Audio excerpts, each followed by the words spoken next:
Salut à tous, aujourd'hui je vous amène au Dubai Mall, plus précisément chez Montblanc, avec qui je travaille régulièrement, où en gros on va devoir personnaliser des casques de la marque qui vont être offerts à des partenaires et des clients importants. Et donc on m'a demandé de personnaliser ces casques sur une partie avec de la silicone. C'est parti, on va regarder un peu comment je m'en suis sorti et les difficultés auxquelles j'ai été confronté. Donc j'avais cet espace-là, on va commencer par un petit café. Oh putain de merde. Bon, c'est normal quand on filme avec sa main droite, un petit peu de sucre et on a toute l'énergie pour pouvoir commencer. Donc voilà l'espace. On m'a amené un petit peu les sacs, les shopping bags où je devais faire des calligraphies avec les noms, prénoms des gens à qui étaient destinés ces cadeaux. Un petit coup d'eau. Alors ce qui est marrant, on m'a amené une petite bouteille d'eau pour boire et le dessous de verre, en gros, il était habillé d'un design que j'ai fait pour cette marque il y a quelques temps.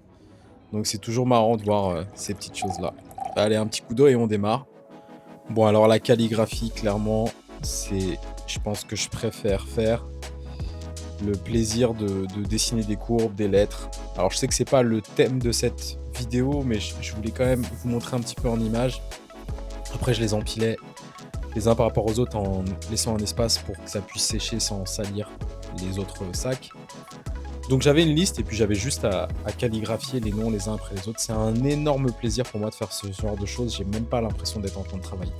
Donc on va en venir au sujet de la vidéo. Donc j'avais acheté un vernis qui est mat, c'est bien écrit dessus, donc pour différentes utilisations, dans l'idée d'utiliser les marqueurs et de mettre un vernis dessus pour pouvoir le protéger. Donc j'ai acheté ce silicone qui se rapproche un peu de la matière des casques. Et donc, je vais utiliser un marqueur à huile, donc Sharpie, qui a fait ses preuves en marqueur indélébile. Donc, on va faire un petit test sur cette pièce de silicone. Je conseille toujours de faire un test sur une matière similaire avant de le faire sur vos supports définitifs pour ne pas avoir de mauvaises surprises. Donc, test Sharpie huile, parce que ce sont des marqueurs à huile.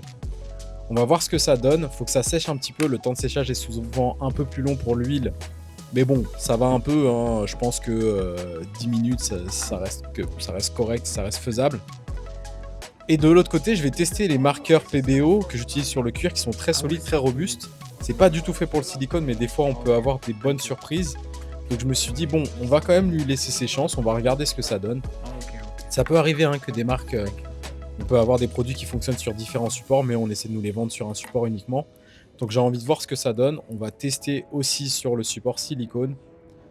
Donc, test PBO. On va laisser un peu sécher, c'est un peu pareil que pour le marqueur à huile. Donc PBO, c'est à color, cuir, leather, donc cuir en anglais.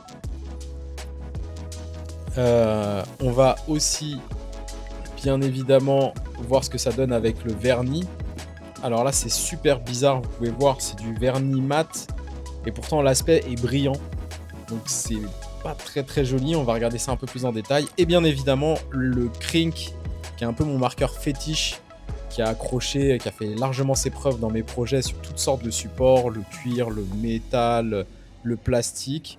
Donc on va d'abord tester de frotter, ça a séché là pour le Sharpie à l'huile. Donc là je commence par frotter fort mais de manière assez modérée je dirais, pour voir un petit peu comment ça se comporte. Je vais frotter de plus en plus fort en mettant un peu plus de résistance et de frottement pour voir comment ça se comporte. Donc là je commence à exercer une pression beaucoup plus forte. Donc on voit que en frottant vraiment très fort, on voit que ça fait vibrer mon doigt tellement je frotte fort, ça commence à disparaître.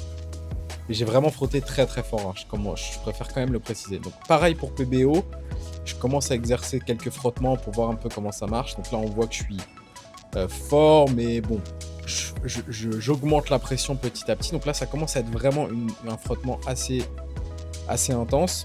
On voit que ça se tient plutôt bien. Et ce que je vous disais un petit peu avant, hein, c'est pas fait pour, mais on voit que ça se tient plutôt bien. Donc j'augmente un petit peu la pression. Moi je trouve que ça résiste pas mal. On est sur un comportement assez proche. Alors Krink, j'ai vraiment hâte de voir ce que ça va donner parce que Krink c'est un petit peu mon marqueur préféré dans ce genre de problématique.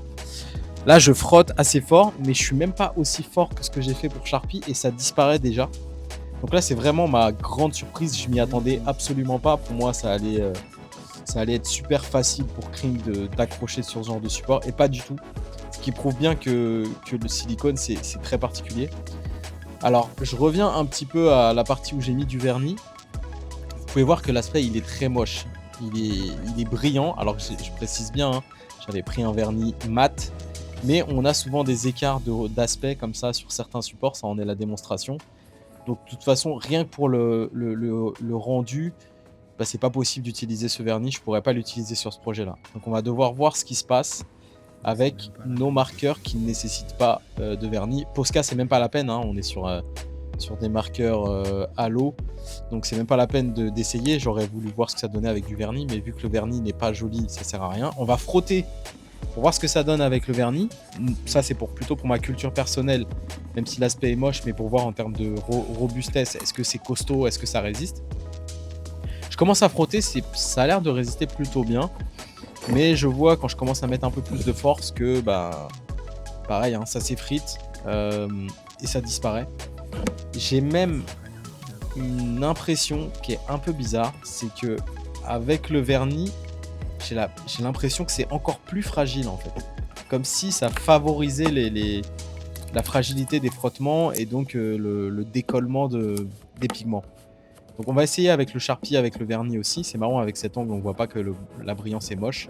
Et on voit que pouf, directement ça s'effrite, ça s'en va. Donc c'est évident que on va pas utiliser ce vernis.